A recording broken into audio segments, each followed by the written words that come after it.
Hello everyone, welcome to Win Academy. This is Jivan Jaiswal and we're discussing about medieval India.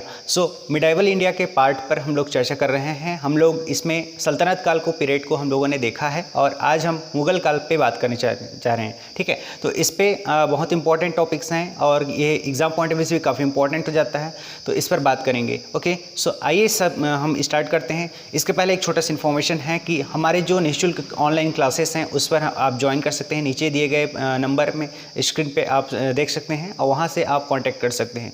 तो हमारे यहाँ CGPSC prelims और mains के online courses हमारे यहाँ उपलब्ध है जो कि निःशुल्क रूप से हैं और केवल रजिस्ट्रेशन का चार्जेस हैं। तो आप उसमें रजिस्ट्रेशन करा करके आप निःशुल्क जो क्लासेस हैं उसको अवेलेबल है, उसे आप बेनिफिट ले सकते हैं इसका। ठीक है, तो आइए हम देखते हैं, स्टार्ट करते हैं। ओके, देखिए मुग़ल काल में हम देखेंगे तो मुग़ल काल का जो पीरियड है इसमें यहाँ से बाबर से स्टार्ट होता है। बाबर से स्टार्ट होता है। देखिए पहली जो कि स्टोरी ये है कि यहाँ पर सल्तनत काल में हम लोगों ने देखा है कई सारे राजवंश के बारे में।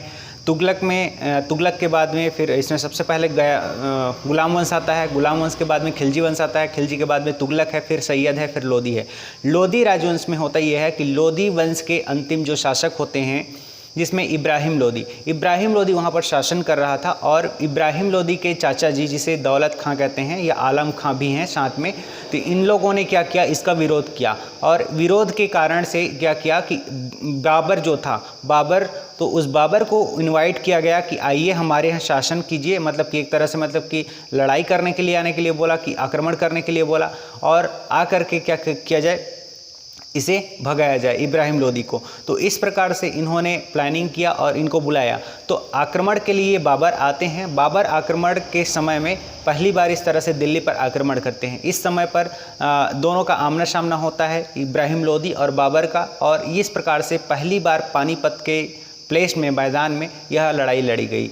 तो पहली बार क्या हुआ था, 1526 में बाबर और किसके बीच में, इब्राहिम लोदी के बीच में। तो दोनों के बीच में लड़ाई हुई 1526 ईस्वी में। तो ये आपकी लड़ाई हो जाता है पानीपत का पहला युद्ध कहते हैं इसे। क्या कहेंगे, पानीपत का पहला युद्ध। ठीक है, पानीपत का पहला युद्ध। तो पानीपत का जो पहला युद्ध था बहुत इंपॉर्टेंट था, 1526 में लड़ा गया था। तो इतिहास में यह बहुत ही इसका नाम उल्लेखित है। ठीक है, उसके बाद 1527 में बाबर अब क्या हो जाता है, बाबर यहाँ पर राजगद्दी संभालते हैं और राजगद्दी एक तरह से पूरे सम्राट हो जाते हैं। मुग़ल सम्राट का एक नए साम्राज्य की स्थापना करते हैं। इसके बाद उन्होंने 1527 में एक वर्ष पश्चात इन्होंने क्या किया, एक और लड़ाई लड़ी। तो इस लड़ाई को कहते हैं इसमें खानवा का युद्ध। ठीक है, कौन सी युद्ध था, खानवा का युद्ध। और खानवा का युद्ध जो था, तो खानवा का युद्ध लड़ा गया वह राणा सांगा के साथ में लड़ा गया। ठीक है, तो राणा सांगा के साथ में खानवा का युद्ध लड़ा गया जिसमें से यह विजयी प्राप्त हुए। ठीक है, उसके बाद एक और युद्ध लड़ा गया जिसे कहते हैं 1528 में चंदेरी का युद्ध लड़ा गया। कौन सा हो जाएगा, चंदेरी। तो चंदेरी का युद्ध लड़ा गया और चंदेरी का युद्ध में हम देख सकते हैं इसमें भी मेदिनी राय के साथ में लड़ा गया था। तो मेदिनी राय के साथ में लड़ा गया यह युद्ध जो था बहुत ही इम्पॉर्टेंट था। ठीक है, तो मेदिनी राय के साथ यह विजय प्राप्त हुआ और यह 1528 में यह विजय घोषित हुआ। ठीक है, उसी के पश्चात में एक वर्ष फिर पश्चात 1529 में एक लड़ाई लड़ी गई। ठीक है, जिसे घाघरा का युद्ध कहते हैं। क्या हो जाएगा, घाघरा। और घाघरा का जो युद्ध हुआ था वह बहुत ही इम्पॉर्टेंट था। इसमें बाबर ने बहुत ही घमासान युद्ध किया था और इस युद्ध में देखें तो संयुक्त बिहार और बंगाल की जो सेना थी इसके संयुक्त सेना को परास्त किया और इस तरह से ये विजयी हासिल किए थे। इस प्रकार से जो बाबर था इसमें 4 प्रमुख युद्ध लड़ा था, लगातार 4 प्रमुख युद्ध लड़ा था। 1526 में पानीपत का पहला युद्ध, 1527 में खानवा का युद्ध, 1528 में चंदेरी का युद्ध और 1529 में क्या हो जाएगा, घाघरा का युद्ध। इस प्रकार से प्रमुख युद्ध थे। इसके बाद में 1530 में एक युद्ध लड़ा। इसमें क्या होता है, ये मृत्यु हो गया इनका। लाहौर में इनकी क्या हो गई, मृत्यु हो गई। तो लाहौर में यह इनका मृत्यु हो गया और इसके जो शरीर था, मृत शरीर था, उसको दफना दिया गया काबुल में। ठीक है, तो काबुल में इसे दफना दिया गया। तो ये इंपॉर्टेंट हो जाता है। तो लाहौर के समय में यहाँ पर लाहौर में आकर के इनकी मृत्यु हो गई थी और काबुल में इनके दफना दिया गया था। ओके, तो इस प्रकार से जो बाबर के जो परिचय हैं इसके बारे में हम लोगों ने देखा। बाबर इसके अलावा भी कई प्रशासनिक गतिविधियों में कार्यरत थे।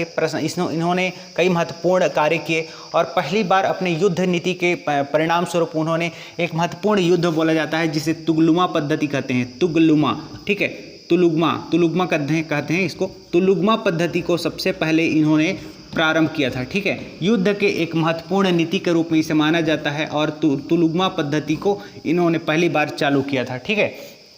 इसके बाद देखें तो इन्होंने इनका एक महत्वपूर्ण कार्य और देख सकते हैं, इन्होंने अपने सैनिकों को मतलब कि घुड़सवार सैनिकों को प्रयोग किया था अपने युद्ध में, घुड़सवार सैनिकों का, ठीक है। तो घुड़सवार सैनिक को प्रयोग किया गया था। साथ ही साथ इसमें देखिए पहली बार इन्होंने तोपखाने के प्रयोग किए थे।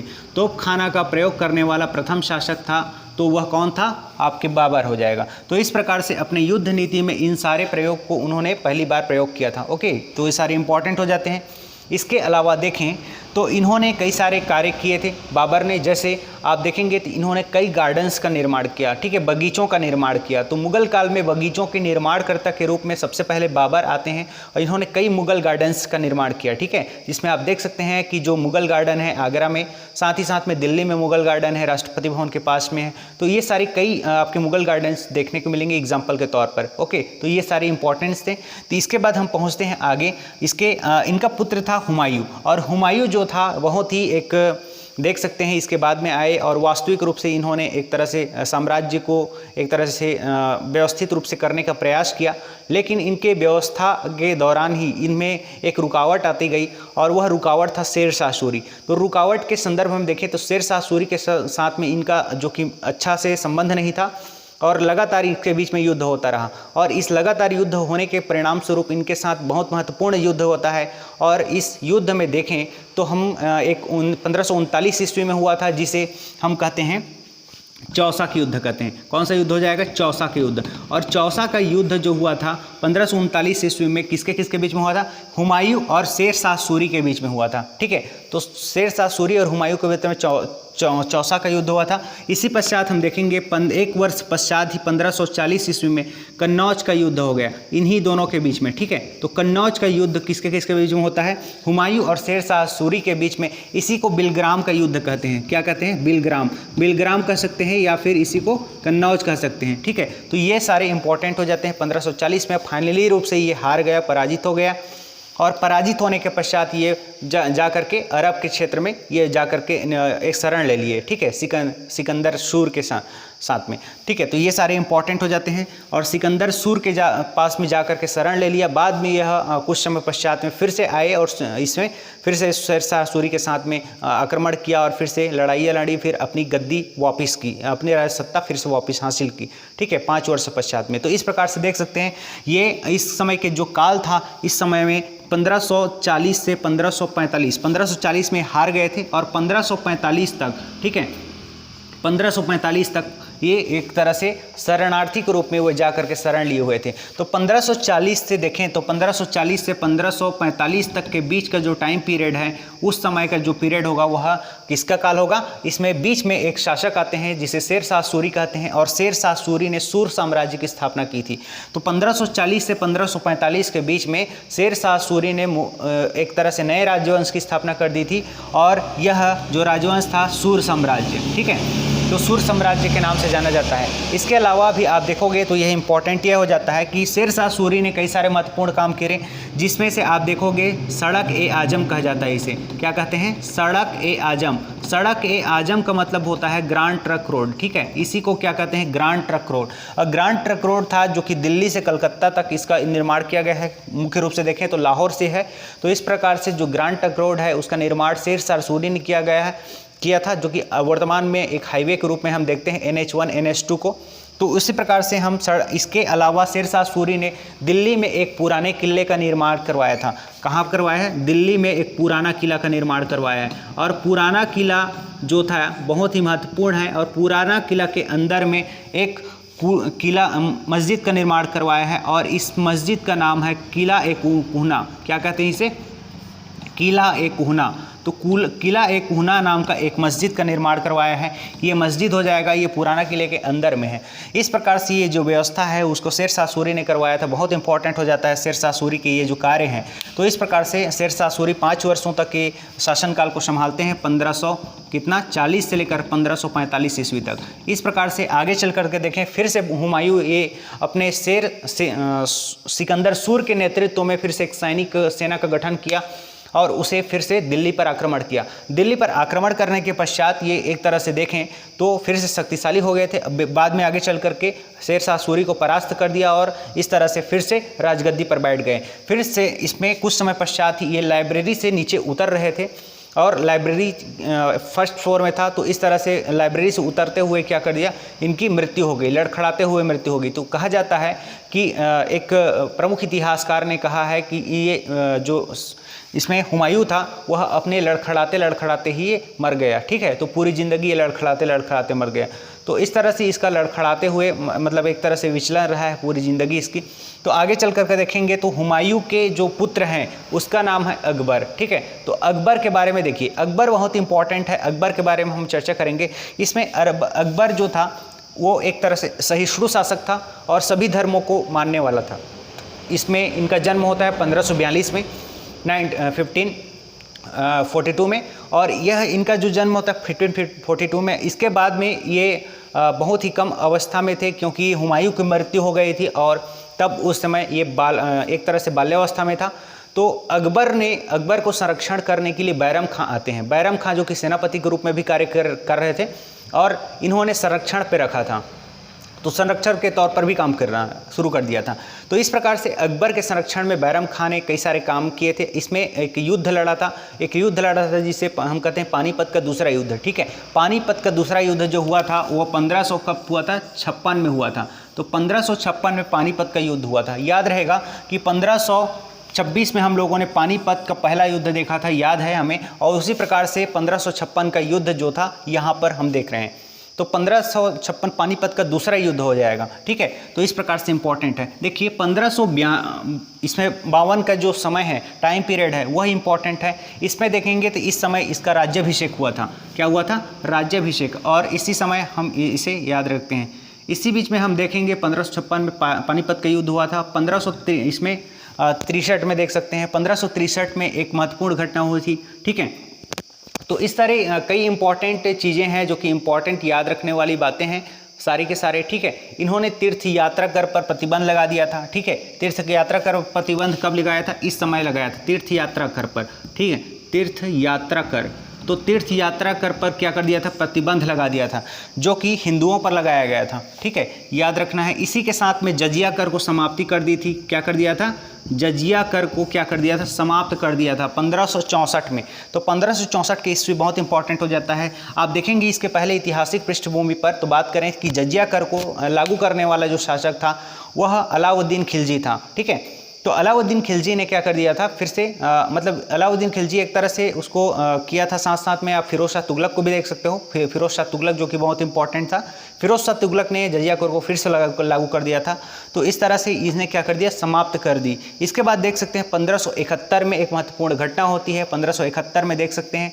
और 1571 की जो घटना थी बहुत इंपॉर्टेंट हो जाता है इसमें, राजधानी परिवर्तन की घटना। ठीक है, आप लोग देखे होंगे, एक आप लोगों को पता होगा कि इसके पहले वाले चैप्टर्स में हम लोगों ने देखा था, चर्चा भी किया था, मोहम्मद बिन तुगलक जिन्होंने राजधानी परिवर्तन किया था, दिल्ली से दौलताबाद तक राजधानी परिवर्तन किया था, जो कि असफल रहा था। उसी प्रकार से हालांकि देखेंगे तो अकबर की जो राजधानी थी पहले कहाँ थी? ये आगरा में थी। कहाँ पर था? आगरा। तो आगरा में इसकी राजधानी रहा है। तो आगरा से क्या कर दिया इन्होंने? परिवर्तन कर दिया और ये फतेहपुर सीकरी पर ये स्थापित कर दिए। कहाँ पर? फतेहपुर सीकरी।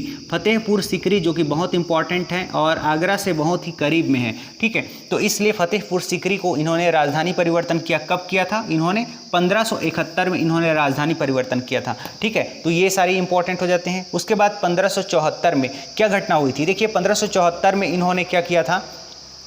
एक महत्वपूर्ण घटना है जिसे कहते हैं हम मनसबदारी प्रथा। ठीक है, मनसबदारी प्रथा को हम देख सकते हैं, बहुत इंपॉर्टेंट हो जाता है।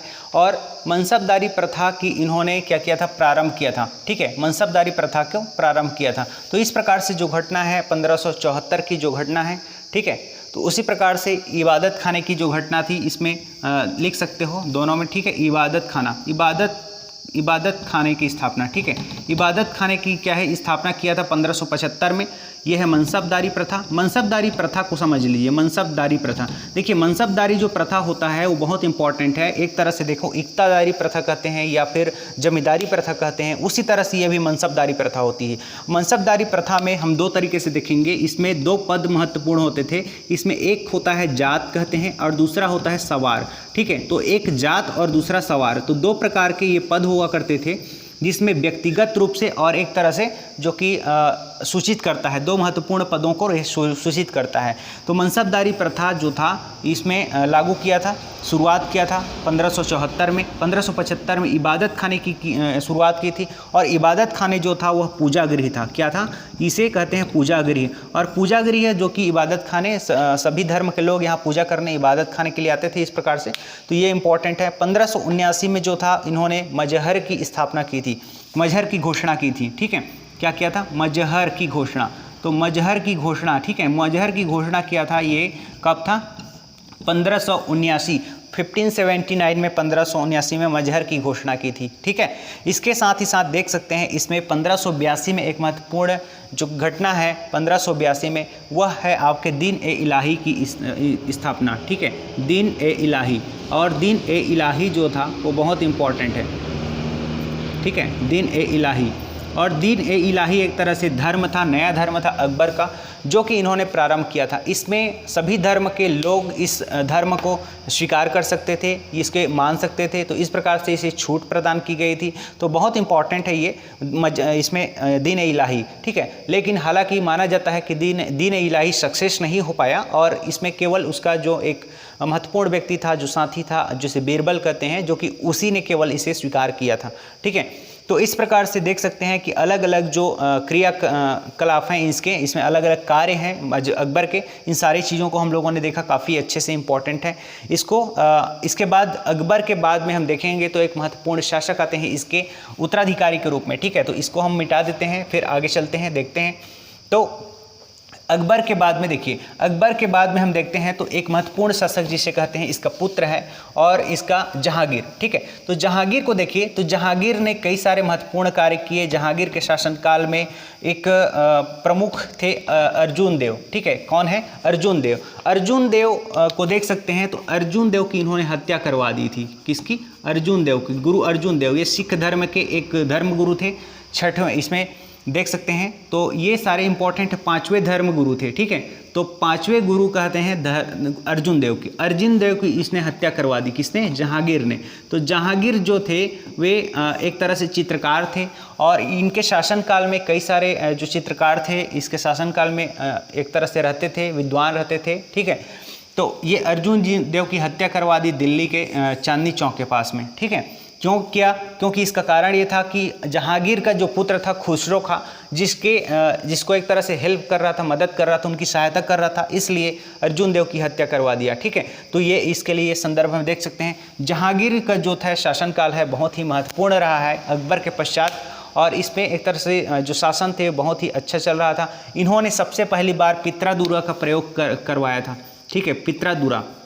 देखिए एक चित्रकारी की शैली में ही देख सकते हैं, पित्रादुरा कहते हैं, पित्रादुरा, ठीक है। तो पित्रादुरा जो था एक विरासत होता है किसी प्रकार का, देख सकते हो पित्रादुरा को आप चित्र शैली में एक बहुत ही स्ट्रक्चर फॉर्म पे रहता है। एतमादुद्दौला के मकबरे में सबसे पहली बार प्रयोग किया गया था इसका, और पहली बार प्रयोग किया गया था एतमादुद्दौला के मकबरे में और इसी के द्वारा इसे बनवाया गया था। कौन? किसके द्वारा? जहांगीर के द्वारा, ठीक है। तो ये इंपॉर्टेंट हो जाते हैं। जहांगीर के शासनकाल में देखें तो एक प्रमुख यात्री था जिसे ब्रिटेन से आए हुए थे, जिसे कहते हैं कैप्टन हॉकिंस। और कैप्टन हॉकिंस ने इन्हें 1608 में इनके दरबार में आए थे। कौन हो जाएंगे? कैप्टन हॉकिंस, ठीक है। कैप्टन हॉकिंस जो था वह जेम्स प्रथम के दूत के रूप में आया हुआ था और इसमें इस तरह से देख सकते हैं अकबर के नाम पत्र लेकर के आया हुआ था, ठीक है। इसके साथ ही साथ देखेंगे 1615 ईस्वी में एक महत्वपूर्ण यात्री और आए थे जिसे कहते हैं टॉमस रो। और टॉमस रो जो कि इसके शासनकाल में आने वाले एक महत्वपूर्ण ब्रिटिश या फिर अंग्रेज यात्री थे, ठीक है। इसको भी ध्यान रखना है। साथ ही साथ देख सकते हैं इसके अलावा जहांगीर के बाद में एक आते हैं जिसे हम देखते हैं कि इसका पुत्र था और इसे कहते हैं शाहजहां, ठीक है। शाहजहाँ को देखेंगे, शाहजहाँ जो था इनका एक महत्वपूर्ण है, और इसके मुगल पीरियड में देखें तो शाहजहाँ के काल को गोल्डन पीरियड के नाम से जाना जाता है। ठीक है, स्वर्ण युग की संज्ञा दी गई है। तो स्वर्ण युग की संज्ञा दी गई है। क्यों दिया गया है स्वर्ण युग? इसलिए कहा जाता है क्योंकि इसके काल में धन संपदा के परिपूर्ण था, एक तरह से सभी तरह से एक संपन्न था। ठीक है, तो इसलिए इसे माना जाता है परिपूर्ण रूप से है। ठीक है, इसके साथ ही साथ में शाहजहाँ ने क्या किया था, कई सारे कार्य करवाए थे शाहजहाँ, और शाहजहाँ का जो कार्य है बहुत ही ऐतिहासिक दृष्टि से देखें तो बहुत इंपॉर्टेंट हो जाता है। इन्होंने दिल्ली में लाल किला का निर्माण करवाया है, दिल्ली में लाल किला का निर्माण करवाया है, साथ ही साथ में जामा मस्जिद का निर्माण करवाया था। ठीक है, जामा मस्जिद ये दिल्ली में ही अवस्थित है। ठीक है, क्या है, जामा मस्जिद। और इसी तरह से देखेंगे तो इसमें इन्होंने एक और काम करवाया था, आगरा में इन्होंने काम करवाया है। लाल किले के अंदर में एक महत्वपूर्ण है आजम दीवाने आम का निर्माण करवाया था। क्या करवाया था? दीवान ए आम। तो ये क्या हो जाएंगे आपके, इसके शाहजहाँ के द्वारा ही ये आगरा में दीवान ए आम का निर्माण करवाया है। ठीक, याद रखिएगा, ये दिल्ली में है। तो इस प्रकार से दोनों इंपॉर्टेंट हो जाते हैं। तो इसके अलावा इन्होंने शाहजहाँ ने और भी कई सारे काम करवाए हैं। इसके काल में प्रमुख रूप से देखें, शाहजहाँ ने एक महत्वपूर्ण काम करवाया है आगरा में ही, जिसका नाम है, जिसका ताजमहल कहते हैं, जिसे ताजमहल। ठीक है, जो कि एक भव्य क्या है, प्रतीक चिन्ह है, अपने प्रेम की निशानी के रूप में देख सकते हैं। इसकी जो ये थी, इसकी पत्नी जो थी उसका नाम है मुमताज महल। मुमताज महल के याद में इनको निर्माण करवाया गया था। मुमताज महल की मृत्यु अचानक से हो गई थी। ठीक है, तो इस कारण से इस प्रकार से मुमताज महल के नाम पर ही, उनकी याद में ही उन्होंने क्या करवाया था, इस ताजमहल का निर्माण करवाया था, जो कि संगमरमर पत्थर से निर्मित है, सफ़ेद संगमरमर पत्थर से निर्मित है, यमुना नदी के किनारे में अवस्थित है, बहुत इंपॉर्टेंट है। इस तरह से जो पूरी तरह से बनाने के क्रम में लगभग 20 वर्ष लग गए थे इसे। साथ ही साथ इसे देख सकते हैं, शाहजहाँ के शासनकाल को एक तरह से एक भव्य रूप से विरासत का काल माना जाता है। ठीक है, विरासत का, ठीक है, तो विरासत का काल माना जाता है। तो इस तरह से देख सकते हैं, बहुत इंपॉर्टेंट हो जाता है शाहजहाँ।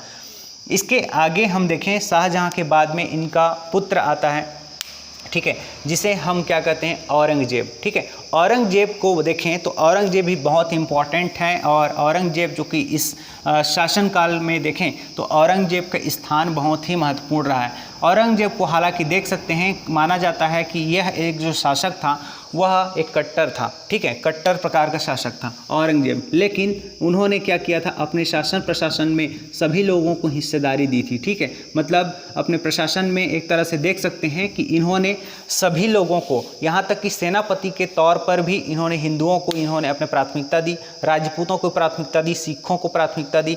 तो इस प्रकार से औरंगजेब के शासनकाल में इन्होंने क्या करवाया था, सभी धर्म के लोगों को एक तरह से इन्होंने भी आदर सत्कार दिया था। ठीक है, लेकिन इसको इन्होंने कई सारे ऐसे भी काम किए हैं जिससे देखा जाता है कि ये कट्टर मुस्लिम थे। ठीक है, लेकिन इन्होंने क्या किया था, जजिया कर को समाप्त कर दिया था। ठीक है, ये मतलब कि एक तरह से देखेंगे, जजिया कर को इन्होंने क्या किया था, लागू कर दिया था। ठीक है, जजिया कर, तो याद रखना है।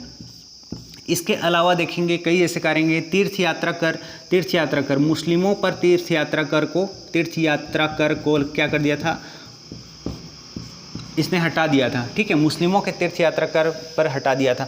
इस प्रकार से इन्होंने कार्य किया था औरंगजेब ने। इसके अलावा देखेंगे औरंगजेब के जो कार्य हैं बहुत ही इंपॉर्टेंट रहे हैं, अलग अलग जो कि प्रशासनिक गतिविधियों में ये भी कार्य किए हैं। साथ ही साथ में एक तरह से देख सकते हैं कई सारे मॉन्यूमेंट्स का निर्माण करवाया था। तो ये सारे इंपॉर्टेंट हो जाते हैं औरंगजेब के शासनकाल में। इनकी मृत्यु हो जाती है 1707 में। ठीक है, तो 1707 में इनकी मृत्यु हो जाती है। इसके बाद में उत्तरवर्ती जो सम्राट हैं, उत्तर मुगल काल के जो शासक हैं वे आते हैं। इसके साथ ही साथ मुगल काल का जो पतन है शुरुआत हो जाता है। तो इस प्रकार से देखा जा सकता है कि हम लोगों ने संपूर्ण मुगल काल को चर्चा किया है, जो कि एग्जाम पॉइंट ऑफ व्यू से काफ़ी इंपॉर्टेंट हो जाता है। ठीक है, तो आगे हम जो चर्चा करेंगे उत्तर मुगल काल को चर्चा करेंगे, या फिर आगे चल कर के भी मॉडर्न हिस्ट्री पर भी पहुंचेंगे। ठीक है, तो इम्पॉर्टेंट हो जाता है ये सारे की जो हैं, इसका लाभ लें आप लोग। आज एक छोटा सा इन्फॉर्मेशन और भी देना चाहूँगा, जो कि आप लोग जो भी आप इस चैनल को देख रहे हैं वे बिल्कुल निःशुल्क हमारे क्लासेस चल रहे हैं विन एकेडमी के। CGPSC को लेकर के साथ ही साथ प्रीलिम्स और मेंस दोनों ओरिएंटेड हैं। तो इस पर आप नीचे दिए गए कॉन्टैक्ट नंबर से आप संपर्क कर सकते हैं, व्हाट्सएप नंबर से, और यह निःशुल्क क्लास का फ़ायदा उठा सकते हैं। मिलते हैं नेक्स्ट वीडियो लेक्चर पर। Thank you so much to all of you.